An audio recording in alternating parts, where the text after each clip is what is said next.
Salut, c'est bon, ça tourne. Je suis Jean-Louis. Je suis David. Et on va vous parler de la... Comment t'as dit que ça s'appelait?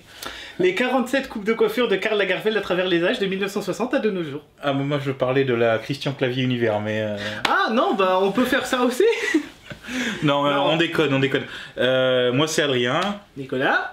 Et ensemble on va parler de cinéma, entre autres. On va essayer. On n'est pas encore structuré. Hein. C'est ça, ça se voit déjà à l'intro, on est très déstructuré. Ouais. Donc vous nous en voulez pas, c'est la première, on va essayer de faire comme on peut. Voilà. Vous aurez sans doute cette vidéo dans 6 mois, histoire qu'on fasse le montage après, ça va être affreux. Du coup, elle n'aura plus aucun intérêt, mais on sera quand même content de l'avoir sortie. Voilà. Et du coup, aujourd'hui on va vous parler de Alita Battle Angel. Gumn en japonais. C'est ça. Ou Alita l'ange conquérant québécois, j'adore ce titre. On parle pas assez des titres québécois, je pense que voilà, c'était important de le préciser. On va faire un top un jour. Des pires titres québécois.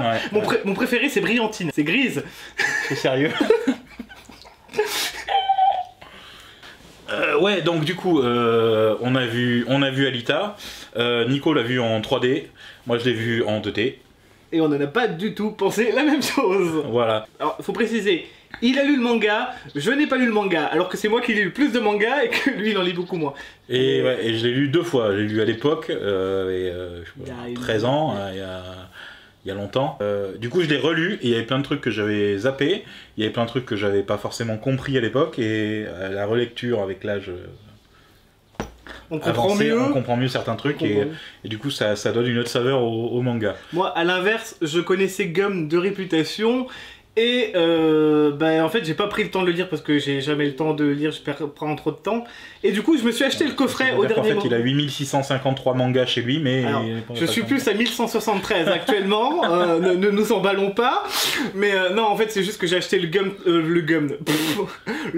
coffret très récemment et le film est sorti derrière et je voulais pas me laisser influencer. Du coup moi ce que je vais surtout parler à propos du film, c'est surtout le film lui-même plus que l'adaptation vu que j'ai pas lu le manga.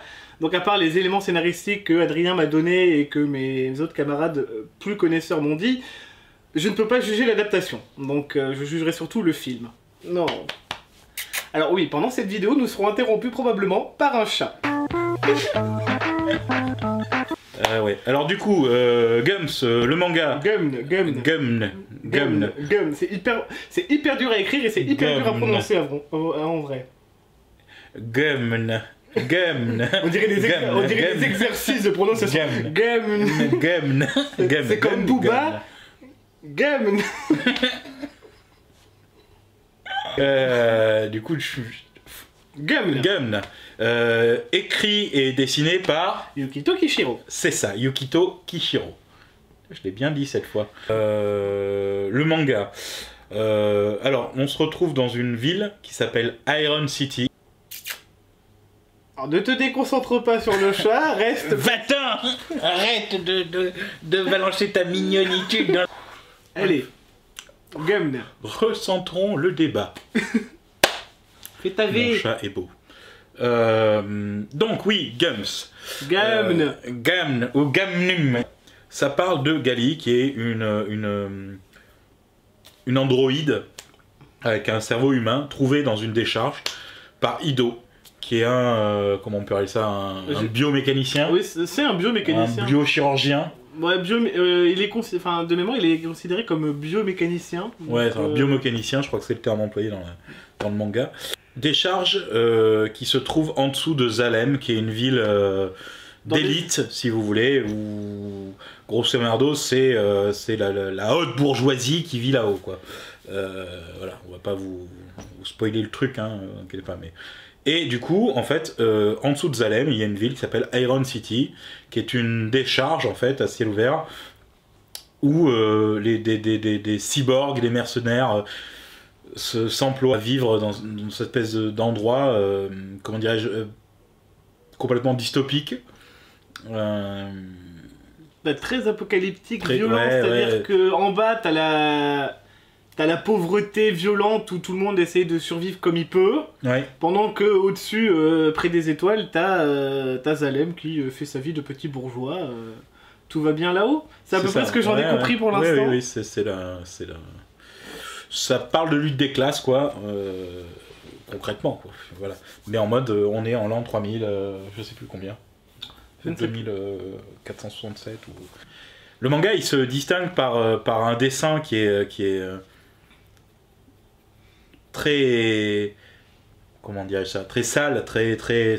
Moi, ça me fait penser à Nausicaa, je sais pas si tu vois, il y a du Mad Max, il y a du Blade Runner dedans, il y a de la poussière, il y a du sang.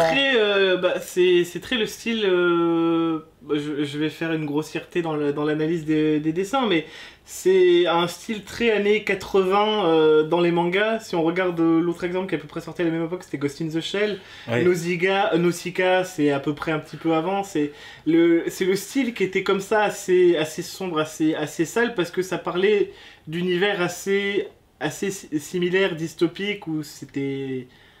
les mangas c'est en noir et blanc, mais là du coup l'univers était déjà très noir, alors pour le représenter plus sombre qu'il ne peut l'être dans un manga, ouais, j'aimais bien ça, enfin j'aime bien ça dans le manga, ce côté un peu où le danger peut surgir à tout moment, où on sent que c'est pas fun, quoi.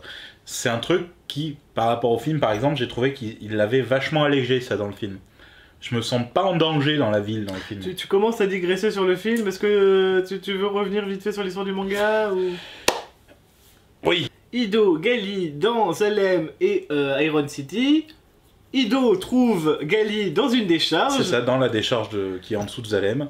Il lui construit un nouveau corps qui était... Je sais pas si on peut le dire, c'est un spoil ça. En soi, c'est un spoil. Ouais. En soi, c'est un... Ouais. Si vous n'avez pas vu l'œuvre originale... Ouais. L'info est un spoil. Ouais. Mais en gros, il lui donne le corps d'une enfant. Voilà.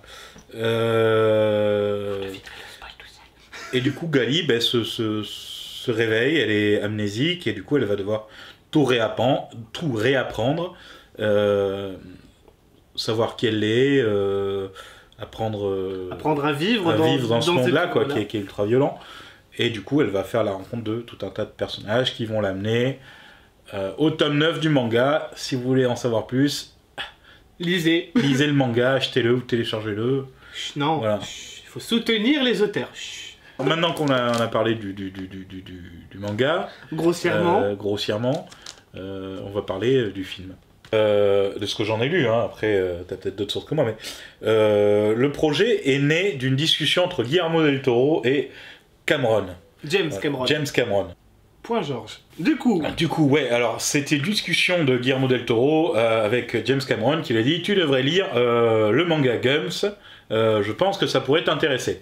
Les États-Unis qui est sorti sous le nom Alita Battle Angel. Ouais, alors du coup, la conversation entre Del Toro et Guillermo del Toro et James Cameron, Guillermo lui a dit: toi qui aimes bien les trucs très visuels, très larges, très grands, les défis, quoi, tu devrais lire Gums. Et du coup, effectivement, ça a intéressé Cameron, qui est tombé amoureux du manga, mais il faut savoir que Cameron était déjà en train de bosser à l'époque sur Avatar, premier du nom. Donc du coup, ouais, James Cameron était sur Avatar, et puis il a mis le projet de côté, et puis bon, il est retombé dessus, et en fait, il était toujours sur Avatar, quoi, sur ses 36 000 suites d'Avatar, 2, 3, 4... Je crois qu'il en sait 5 ou 4, je sais plus. Alors, au début, je crois qu'il en avait au moins 5. Ouais. Après, il a réduit, mais en fait, James Cameron, à mon avis, Avatar, c'est le projet où on verra jamais la fin. Je pense qu'il va manger les pissenlits par la racine avant d'avoir fini Avatar. Hein, parce qu'il lui a fallu 10 ans pour sortir le deuxième. Moi, je pense pas. Moi, je pense qu'il va tous les faire. Et il va mourir à 110 ans. C'est James Cameron, hein. C'est pas faux, le mec a inventé Terminator. Je pense qu'il peut vivre encore longtemps. Et donc du coup, bah, il a donné le scénario et le projet. Il a écrit le scénario en tout cas. Ouais, il a écrit le scénario, il a adapté le scénario de manga, c'est lui qui a écrit. Et il a donné le scénario à Sir Robert Rodriguez, qui est un réalisateur qui divise beaucoup. Et moi je l'adore, c'est quelqu'un que j'adore depuis longtemps. Je trouve assez injuste qu'on le cantonne à un cinéma. Moi j'ai entendu beaucoup de trucs du genre ouais, c'est Tarantino en moins fun. C'est pas vrai. Mais non, moi Robert Rodriguez, enfin pour citer des exemples de toi, de Robert Rodriguez, moi je vais citer les miens. Ah ben moi j'ai... Pas la même culture, pas les mêmes rêves. Une nuit en enfer, Desperado 1, El Mariachi, Machete, Machete 2, Sin City, oui, Sin City. Le plus connu, il la cite à la fin. Ouais, mais c'est parce que, parce que Sin City c'est un film qui m'a marqué, mais je connaissais déjà d'autres films avant Sin City qui m'avaient déjà bien marqué, notamment Une nuit en enfer, qui moi à l'époque c'était énorme. Robert Rodriguez a fait Planète Terreur aussi, mais connu Planète Terreur. Mais si vous avez envie de voir Tarantino perdre ses couilles, regardez Planète Terror. Pendant que moi, Robert Rodriguez, c'était surtout les références que sont Spy Kid 1, 2 et 3. C'est vrai qu'il y a les Spy Kids. Le 4 n'existe absolument pas. Et les aventures de Shark Boy et Lava Girl, qui vaut le coup parce qu'il y a Taylor Lautner, le loup-garou de Twilight, enfant, sur un marasme de fond vert. Ce film vaut vraiment le coup, en vrai, il est très drôle. Mais en fait, Shark Boy et Lava Girl, c'est comme Spy Kid 3D. C'était la 3D avant l'heure et ça a très mal vieilli. Vous savez, c'est ces films avant les années 90, enfin avant les années 2000, même les années 2000. Avant les années 2010. Regardez les films comme Cobaye, en 3D, très moche. Et c'était une prouesse à l'époque. Si vous vous rappelez, il y avait les lunettes 3D rouges et bleues vendues avec dans le boîtier. Donc, Et c'était quoi moi que j'avais on vient de loin. En 3D que j'avais trouvé. Je l'ai rematé il y a pas longtemps et j'ai trouvé ça juste... ignoble. Ignoble, c'était... Avatar. Non, Avatar, il est extrêmement propre. Je suis pas un pro 3D, hein, même j'aime pas en règle générale, je n'aime pas aller voir un film en 3D. Ça me fait mal aux yeux, je trouve ça trop cher. C'est-à-dire que honnêtement, je me suis dévoué pour voir Alita en 3D pour cette vidéo, parce que sinon effectivement, je m'en serais passé. Je trouve ça chiant et bon, voilà. Mais Avatar à l'époque, et je pense que c'est comme beaucoup de critiques de l'époque, ce qui m'avait déçu, j'aime pas ce mot, je trouve ça trop retard.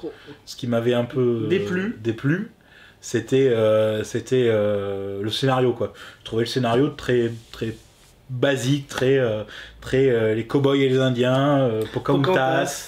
Oui, niveau scénario, c'est probablement un reproche que je vais faire au film tout à l'heure parce que voilà, mais après c'est personnel, j'ai souvent un problème avec les films de James Cameron, mais ça c'est un autre sujet que j'essaierai pas d'intervenir. Donc t'en as pas trop avec celui de Rodriguez?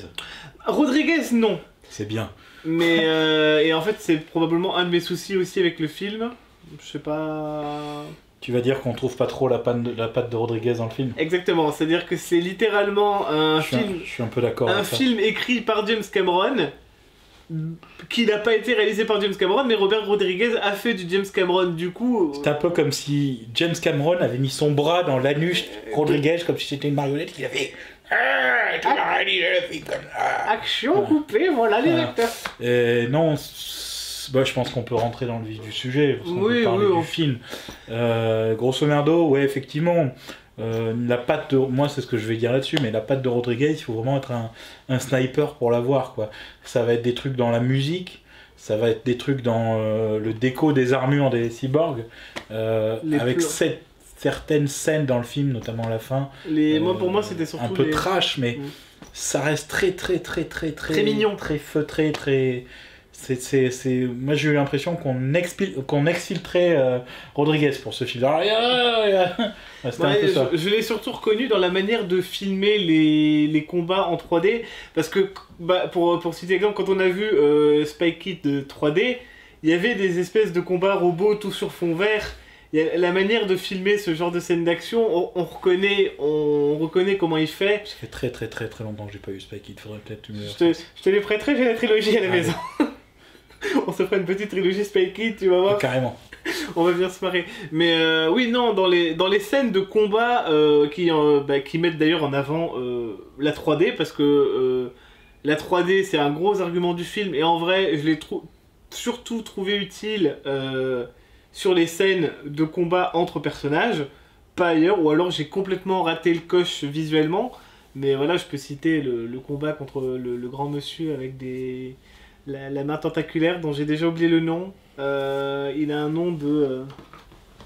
Oui, tu vas trouver son nom dans la boîte. Tu veux quel tome, dis-moi? Le 2? C'est le bon. C'est le tome 2. J'ai oublié son nom, mais il a un nom en gun aussi, voilà. Il y avait ce combat, il y a aussi les scènes avec le motorball. qui en 3D rendent quelque chose. Parce que toute la scène, c'est quasiment en image de synthèse. Mais à part ça, en soi, la 3D, elle est pas plus utile qu'ailleurs. Où effectivement, j'ai totalement raté les moments où ça y était. Donc, ça, c'est ce que j'ai à dire là-dessus. Après, visuellement, autant lui que moi, on n'a rien à dire sur le film. Parce que c'est quand même beau. Non, mais il y a des... Effectivement, visuellement, c'est très beau. La bande originale est cool aussi. Je trouve qu'il y a plein de trucs qui sont quand même assez justement faits par rapport au manga. Après, il y a des personnages secondaires qui pour moi ont été complètement inutilisés. Ouais, c'est ça, mis de côté quoi. Inutilisés ou... Zapan, c'est celui qui... Oui, Zapan, c'est le... Oui, Zapan, c'est... C'est celui qui ressemble à celui qui joue dans The Hunger Games. Alors que pas du tout. Il confond Sam Claflin et Ed Skrein. Voilà, si vous vous posez la question, parce qu'on a déjà eu cette conversation et j'ai totalement eu raison. Non, moi, il y a des trucs qui sont vraiment recalés. Jazz Goon, par exemple, qui est le champion du Motorball, on le voit 10 secondes. Alors que c'est, dans le manga... dans l'imaginaire de Gali, d'Alita, un peu son mentor, quoi. Voilà. Nova aussi, c'est rigolo que ça soit Edward Norton, mais il manque quelque chose. Quoi. Le Nova du manga, il est quand même vachement plus perché, quoi. C'est une sorte de... Comment vous le décrire vous mettez le cerveau de Tony Stark, de Bruce Banner et de la sœur du Black Panther. Shuri dans le corps du Joker, quoi. Voilà, D'ailleurs, c'est drôle que tu parles de Bruce Banner parce qu'Edward Norton a joué Bruce Banner. Oui, mais on n'en parlera pas. On veut pas s'en souvenir. Il a fait ce qu'il peut, il a fait ce qu'il a pu, le pauvre. Oui. Voilà. C'était il y a longtemps. Et voilà, Nova, il est recalé au rang un peu... c'est le méchant, il est à Zalem. C'est le méchant mystérieux en haut de sa tour qui apparaît à la fin. Christopher Waltz en Inido, il est pas mal. Vous verrez, on va pas vous spoiler le film. Alors, je vais passer sur la partie scénario, et c'est un problème pour moi, c'est-à-dire que j'ai l'impression qu'ils ont voulu, sans connaître le manga, hein, ils ont voulu tout mettre, mais vraiment tout, pour faire une espèce de grosse scène d'exposition en 2 heures. Tu vois, le truc du motorball dans le manga, oui. C'est un truc fun, mais ça apporte pas... aussi masse de trucs à le motorball, après c'est vrai que c'est fun, les visuels, les dessins, les trucs sont vraiment cool. Pour moi le motorball, j'ai l'impression que le motorball il est là pour te dire oui regardez le motorball ça existe dans le manga, on vous l'a mis, ça vous fait plaisir. Pardon, c'est un peu ce que ça donne dans le film, moi à penser. Après c'est un film qui a été fait concrètement pour... ça a été peut-être un peu lissé. Ce que je disais tout à l'heure, c'est que... c'est quand même très propre. Parce c'est que propre. La ville est propre. Comme tu m'as dit, voilà, la ville... C'est pas dangereux. La ville, dans le manga, ils ont l'air d'en chier. Et là, c'est quand même plutôt propre. Ils ont l'air de plutôt... Pour des gens pauvres, ils ont plutôt l'air bien de vivre leur vie comme ils peuvent. Voilà. J'avais plus l'impression d'être sur Tatooine que dans un dépotoir, quand même. Ouais, moi, il y a des moments, ça m'a fait penser à la ville dans Thor Ragnarok, quoi. Oui. En mode... tu vois. Oui, on n'est pas pauvre, mais on se débrouille, on le vit. Alors que dans le manga, quoi, elle manque de se faire décapiter à chaque coin de rue, c'est quand même bien violent. C'est quand même moins fun, hein, une petite décapitation à chaque coin de rue. Voilà, on n'a qu'une tête. Dans le manga, tu vois, ils ont les... Ça, c'est assez excellent, je l'ai pas vu dans le film. Ils peuvent... tu peux détruire leur corps, mais ils arrivent à se... La tête... du méchant, par exemple, la tête du méchant avec les chaînes, là, oui. Il arrive à se barrer comme ça, la tête se barre toute seule. En rampant, ouais. Ça, en rampant, clac, clac, clac. Et ça, on l'a pas vu, ça c'est pareil, l'espèce de tête araignée là, dégueulasse. Après, je pense qu'ils peuvent pas... C'était assez sympa. Je pense qu'ils peuvent pas tout mettre, question de restriction, mais oui, et moi j'ai eu du mal avec le film parce que du coup, on suit Alita... Vas-y, bye, s'il te plaît. Mais On suit Alita. On suit Alita, on suit sa découverte, mais alors derrière, on te fait les gros sabots de Dido. Ouh là là, est-ce qu'Ido est un méchant? Je vais le suivre, peut-être bien que oui, peut-être bien que non. Le problème c'est que c'est tellement fait avec des gros sabots que ça se voit à 3 km. Alors apparemment, c'est dans le manga, Alors, mais ouais. j'ai trouvé que la En fait, manière dont c'était apporté dans le film, c'était genre... Dans le manga, ces trucs-là, c'est vu du point de vue de Gali. Oui. Gali qui vient de renaître, en Oui. fait, concrètement. Donc, effectivement, là, on capte pas ça, où c'est différent. Et c'est vrai que ça fait... Dans le film, c'est un peu... Pousse-toi de là que je m'y mette. C'est très... Bon. Tu sens venir le coup à 3 km, quoi. Tu sais très bien qu'on veut te le faire passer pour un méchant et qu'il le sera pas. Résiste, hein, c'est compliqué. Hein. C'est horrible. Tu veux faire la sieste pendant la vidéo et moi je continue. J'ai fini à 1h du mat hier. Tu veux... Je continue pendant fais ta sieste, moi je continue la vidéo tout seul. Non, mais vas-y. Oui, et donc voilà, c'est un élément scénaristique. Bon, ça faisait un peu armurerie de Tchekhov à ce niveau-là quand même. Ils avaient tous les éléments pour te dire, oui, regarde, et apparemment il est méchant, va le suivre et tu découvriras qu'au final, bah non, ça se voyait trop. Et j'ai pas lu le manga, mais même en... Voilà, ça faisait trop téléphoner. Et oui, et le problème c'est qu'Alita on la suit, mais on suit surtout son histoire d'amour avec Hugo, qui est un perso dont on se fout. Qui, voilà, par exemple, personnage secondaire qui a été traité avec les pieds dans ce film, c'est lui, quoi. Il est autrement plus charismatique et plus vénère dans le manga. Et apparemment, alors d'après ce qu'on m'a dit, il est plus important, mais il est moins présent. Sauf que là, il est présent pendant tout le film. Et ben en fait, on tartine une histoire d'amour guimauve avec des dialogues quand même, on va pas se mentir, très niais pour moi. J'ai trouvé ça très niais et guimauve. Du coup, c'est vrai que, ben, en dehors de l'espèce de compréhension de Zalem et les espèces de sous-scénar à côté, l'histoire d'amour avec des guillemets entre Alita et Hugo, en vrai, j'en avais un peu rien à foutre parce que j'avais pas d'attache pour les persos et j'ai l'impression que je savais déjà où tout allait me mener. Et le développement d'Alita par rapport à Hugo, bah j'ai pas l'impression qu'Hugo lui ait apporté quelque chose en fait. À part se sentir plus humaine à un moment. Mais juste un moment en fait. Ouais, je vois ce que tu veux dire.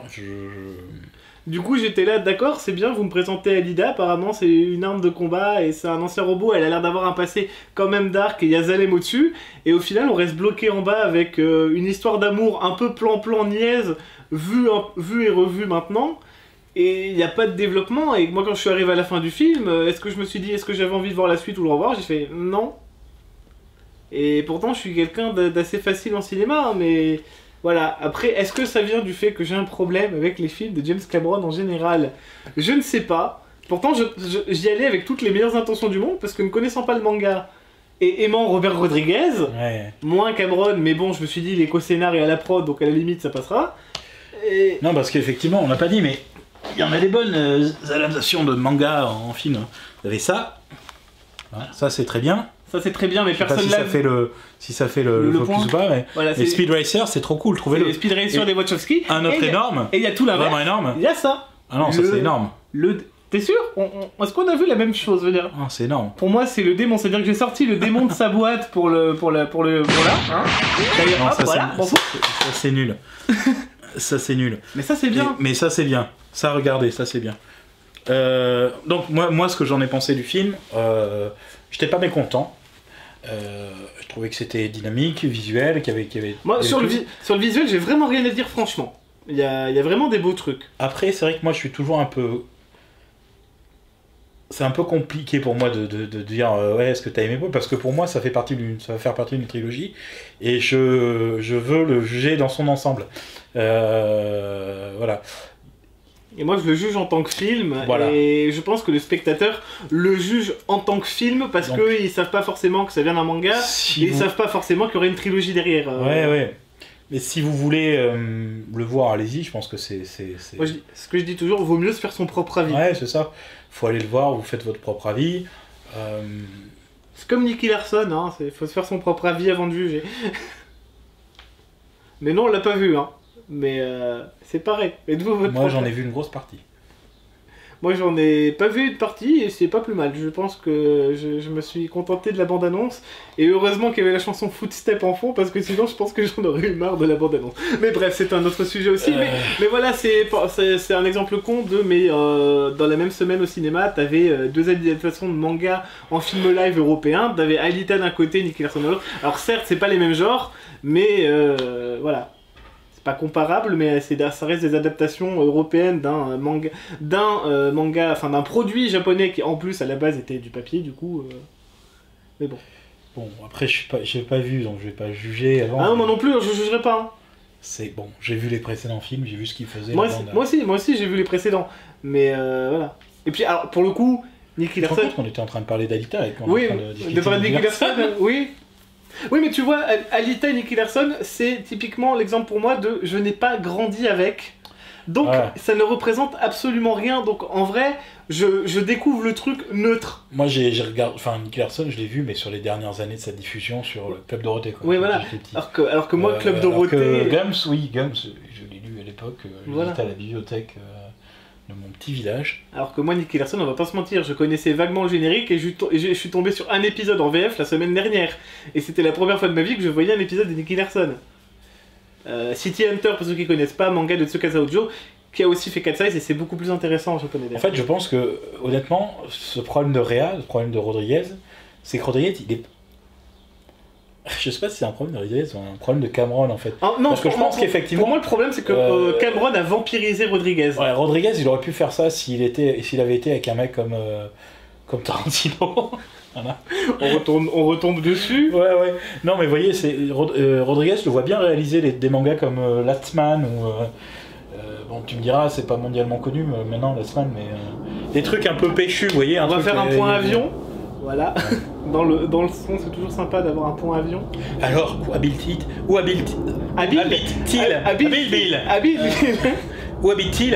Mérignac, Lyon, Paris, Toulouse. Ouais, donc voilà, il y a cette cameronisation propre qui ajoute un truc au film et qui en même temps en enlève, assez compliqué. Bref, l'avis global. Allez voir le film, faites-vous votre avis. C'est très beau visuellement, vous n'allez pas vous ennuyer. Hein. C'est pas un film d'Inaritu.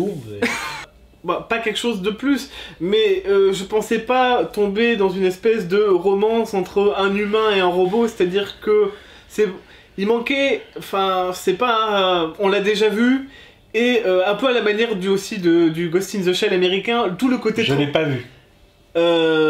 Visuellement, pas voulu aller le voir. Pour le coup, visuellement. Enfin, disons qu'en fait, la seule chose qui m'aurait poussé à aller le voir, c'est aller voir Scarlett Johansson en tenue moulante, et je me suis dit que c'était pas une bonne raison pour aller le voir. Voilà, en fait, Ghost in the Shell, pour moi, la version américaine, hein, a le même problème qu'Alita, c'est-à-dire que visuellement, c'est très beau, franchement, les visuels de Ghost in the Shell sont très beaux, mais tout le côté, la forme est bien, mais le fond, j'ai l'impression qu'ils ont tellement voulu en mettre, que du coup, il y a tout, enfin, il n'y a plus rien, quoi, c'est-à-dire que Alita, la romance, je m'en fous, en fait, c'est pas ce que j'attendais, moi, le passé d'Alita m'intéressait plus, l'univers et Zalem m'intéressait plus, sa romance, honnêtement, vu ça la fait pas, enfin pour moi on sentait pas un développement par rapport à ça, je m'en foutais, et vu la fin je m'en suis foutu encore plus, je veux dire, et voilà, pour moi le film il était pas intéressant, parce que voilà, il manquait toute la partie, par exemple le transhumanisme, c'est les Ghost in the Shell et Gum, c'est la même époque, c'était le même sujet qu'avait le transhumanisme, et il est pas du tout, ou très peu. C'est vrai. Du coup, pour le fond se perd dans la forme. Mais le problème, c'est que la forme ne fait pas tout. C'est pas parce que t'as un joli emballage que le cadeau à l'intérieur il est cool. C'est ce que j'ai ressenti pendant le film. C'est-à-dire que d'accord, je l'ai vu. Je savais qu'il durait 2 heures, donc j'ai quand même attendu que la séance se termine. Mais de là à dire, est-ce que j'ai passé un bon moment et est-ce que j'ai envie de le revoir ? Les films d'Inaritu. Voilà. Moi personnellement, c'est mon avis sur le film. Après, voilà, ouais. Mais bon. Faut aller le voir quand même, faut le voir, faut se faire son avis. Ouais. C'est assez excellent visuellement, je le dis encore, j'ai pas passé un mauvais moment. C'est pas... Ah, moi non, honnêtement, j'ai l'air méchant, mais moi non plus, j'ai pas passé un mauvais moment. Mais en ressortant de la salle, je me suis pas dit, j'ai vraiment... Voilà. Ouais, kiffé le truc. Effectivement, comme t'as pas eu cet effet de quand t'es sorti de Quand on est sorti de la salle, la séance de Ready Player One, en mode il est trop bien ce film, je vais me prendre une autre place, je vais le revoir. Je vais aller le revoir. Ouais, ça m'a fait ça, Ready Player One.